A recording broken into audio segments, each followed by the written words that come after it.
So for this sketchbook assignment, the idea is that you will be using one line in its entirety to make an entire drawing of either a hand or a foot.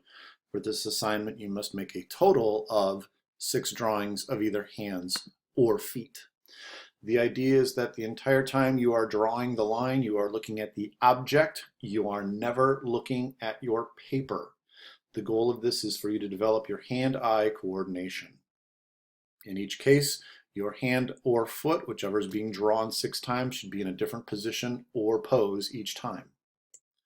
So here are 2 examples, and what I want you to notice right off the bat is that you can tell which is the hand and which is the foot, even though they are not 100% realistic.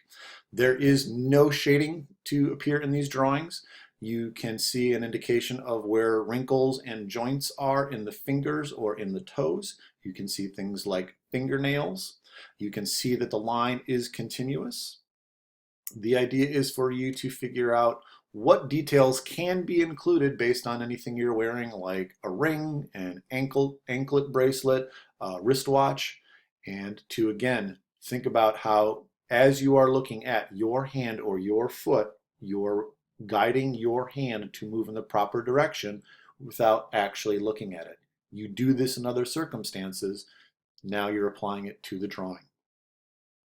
Here are 3 examples of unique poses showing hands. You can see examples of the hand partially opened, fully closed, the interior of the hand, the back of the hand. Think about whether you want to hold an object.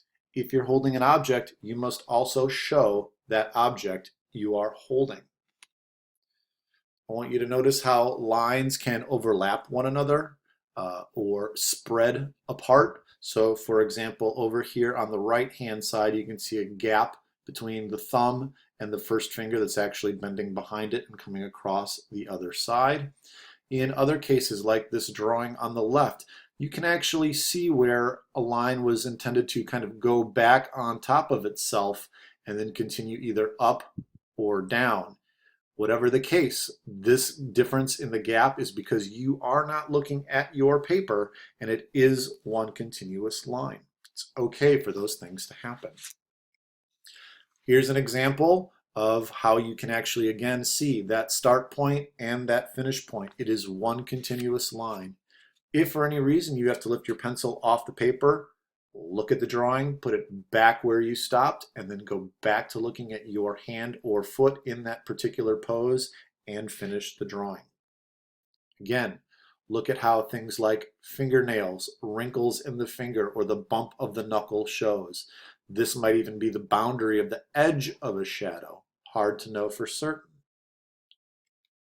These 2 drawings are not acceptable. The drawing on the left of the foot is an outline with no interior information, and it looks like this foot exists all by itself. Where is the ankle? Where is the leg? Where is the calf? Where is the knee? This scares me. The drawing on the right, the hand, a lot of these lines to me appear to be drawn separately from the actual line around the hand. These do not look like continuous and flowing lines. Drawings like this are actually too specific. Based on the proportions I see in a drawing like this, or the way that lines trace back on top of themselves, this artist was looking at their paper, not working blind. Blind being not looking at the drawing while you're working on it. So quick review. Rushing through the drawing, quick outlines are not acceptable. Look for how a start or finish line should be present in the drawing as one continuous line drawing. How the hand and the drawing have similar appearances in how they are posed and represented, but inconsistencies, like here, are a result of one trying to learn better hand-eye coordination and not looking at the paper while working on the drawing. One drawing per page in your sketchbook. Each drawing should fill the page, being a life size or larger. If your hand is closed in a fist, you can draw it larger to fill the page. Good luck. Have fun.